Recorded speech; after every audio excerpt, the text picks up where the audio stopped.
ইডেনেও double KKR, আবার ডোবালো জঘন্য bowling, সঙ্গে 2 হাস্যকর রান আউট। হায়দ্রাবাদের কাছে 65 রানে হার কলকাতার। ব্যাটিং, বোলিং এবং ফিল্ডিং ক্রিকেটের 3 বিভাগেই প্রত্যাশা অনুযায়ী পারফর্ম করতে পারল না কলকাতা নাইট রাইডার্স। বৃহস্পতিবার ঘরের মাঠে সানরাইজার্স হায়দ্রাবাদের কাছেও হেরে গেলেন অজিঙ্কা রাহানেরা। আইপিএলের দ্বিতীয় ম্যাচেও জয়ের দেখা পেল না কলকাতা নাইট রাইডার্স।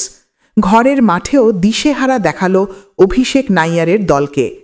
কেকেআরের জঘন্য ক্রিকেটের সুযোগ কাজে লাগিয়ে 65 রানে ম্যাচ জিতে নিল সানরাইজার্স হায়দ্রাবাদ। প্রথমে ব্যাট করে ঈশান কিশেনেরা করেন 8 উইকেটে 226 রান।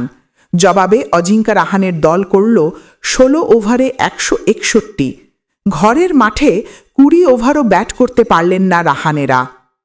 জয়ের জন্য 227 রানের লক্ষ্যে ব্যাট করতে নেমে শুরুটা ঝড়ের গতিতে করেছিলেন ফিন অ্যালেন।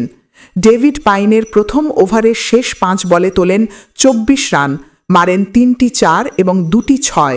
তবে বেশিক্ষণ 22 গজে টিকলেন না নিউজিল্যান্ডের ব্যাটার। অতিরিক্ত আগ্রাসী হতে গিয়ে উইকেট ছুঁড়ে দিলেন, করলেন 7 বলে 28 রান। মোট 4টি 4 এবং 2টি 6 মারেন তিনি। আগের দিন ভালো ব্যাট করা রাহানে এদিন হতাশ করলেন। টি-20 ক্রিকেট খেলতে নেমে প্রায় টেস্টের মতো ব্যাট করলেন। 10 বলে 8 রান কেকেআর অধিনায়কের। অঙ্গক্রিস রঘুবংশীর সঙ্গে ভুল বোঝাবুঝিতে রান আউট হলেন ক্যামেরন গ্রিন 2। 74 রানে 3 উইকেট পড়ার পর রঘুবংশীর সঙ্গে কেকেআরের ইনিংসের হাল ধরার চেষ্টা করেন সহ অধিনায়ক রিঙ্কু সিং, কিন্তু নিজের দোষে রান আউট হলেন রঘুবংশী। 2টি রান আউটই হাস্যকর। রঘুবংশী করলেন 29 বলে 52 রান, মারলেন 6টি 4 এবং 2টি 6। দলকে আরও চাপে ফেলে দিলেন অনুকূল রায় 0। পরিস্থিতি অনুযায়ী খেলতে পারলেন না রমনদীপ সিংও। হায়দ্রাবাদের বোলারেরা বলের গতি কমিয়ে সমস্যায় ফেলে দিলেন কেকেআর ব্যাটারদের। পিচের এই চরিত্র বুঝতেই পারেননি রাহানেরা। নীতিশ কুমার রেড্ডির বল সামলাতেও সমস্যায় পড়ল কেকেআর ব্যাটাররা। রিঙ্কুও তার বলেই আউট হলেন 25 বলে 35 রান করে। 4টি 4 এবং 1টি 6 মারেন রিঙ্কু। তিনি আউট হওয়ার সময় জেতার জন্য কেকেআরের প্রয়োজন ছিল ওভার প্রতি প্রায় 14 রান। নারায়ণ ব্যাট করতে নেমে প্রথম 2 বলেই নীতিশকে ছক্কা হাঁকিয়ে সাময়িক উত্তেজনা তৈরি করেন ইডেনের গ্যালারিতে। লাভের লাভ কিছুই হল না। 4 বল খেলে ওই 12 রান করেই আউট হলেন ক্যারিবিয়ান স্পিনার। নারায়ণ আউট হওয়ার পর ম্যাচের বাকি অংশ ছিল কেবল নিয়ব রক্ষার। রমনদীপ আউট হলেন 9 বলে 10 রান করে।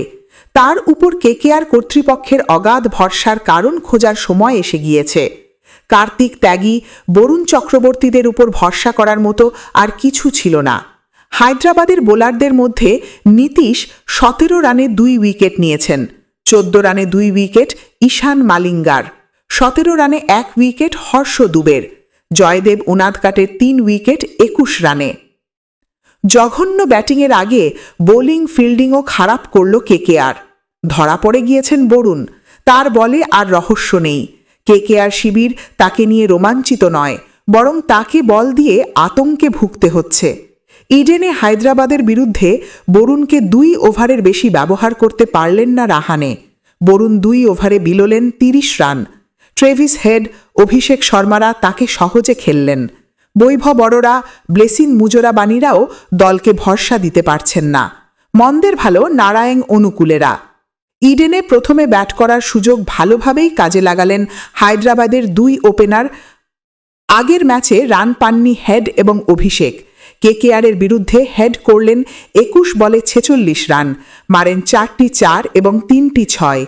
21 বলে 48 অভিষেকের। তার ব্যাট থেকে এলো 4টি 4 এবং 4টি 6। হেডকে কার্তিক ত্যাগী আউট করার পর হঠাৎই ছন্দ হারায় হায়দ্রাবাদের ইনিংস। পরপর আউট হয়েছেন ঈশান 14, অনিকেত 1। তবে 22 গজের এক প্রান্ত ধরে রেখেছিলেন হেনরিক ক্লাসেন। তার সঙ্গে পরিস্থিতি সামলান নীতিশ। তিনি করেন 24 বলে 39 রান। 4টি 4 এবং 1টি 6 মেরেছেন তিনি। ব্যর্থ সলিল অরোরা 0। ক্লাসেন অবশ্য ইনিংসের প্রায় শেষ পর্যন্ত উইকেটে থাকলেন। খেললেন 35 বলে 52 রানের দায়িত্বশীল ইনিংস। মূলত তার এবং নীতিশের ৮২ রানের জুটির জন্যই হায়দ্রাবাদের রান ২০০ পার করে যায়। শেষ দিকে ৯ রানে অপরাজিত থাকেন হর্ষ দুবে, ৪ রান শিবঙ্গ কুমারের। কেকেআরের বোলারদের মধ্যে সফলতম মুজোরাবানি ৪১ রানে ৪ উইকেট নিলেন। তার শেষ দুটি উইকেট হায়দ্রাবাদের ইনিংসের শেষ ৩ বলে। ৪৭ রান দিয়ে ২ উইকেট বৈভবের। পরপর ২ বলে নীতিশ এবং সলিলকে আউট করে হ্যাট্রিকের সম্ভাবনা তৈরি করেছিলেন কেকেআরের জোড়ে বোলার, সুযোগ কাজে লাগাতে পারেননি। ১৬ রানে ১ উইকেট অনুকূলের, ৪৮ রানে ১ উইকেট কার্তিকের। উইকেট পেলেন না নারায়ণ, ৪ ওভারে দিলেন ৩০ রান। এদিন দুদলই জঘন্য ফিল্ডিং করল, সহজ ক্যাচ ফেললেন ক্রিকেটাররা। রান আউটের একাধিক সহজ সুযোগ নষ্ট হল।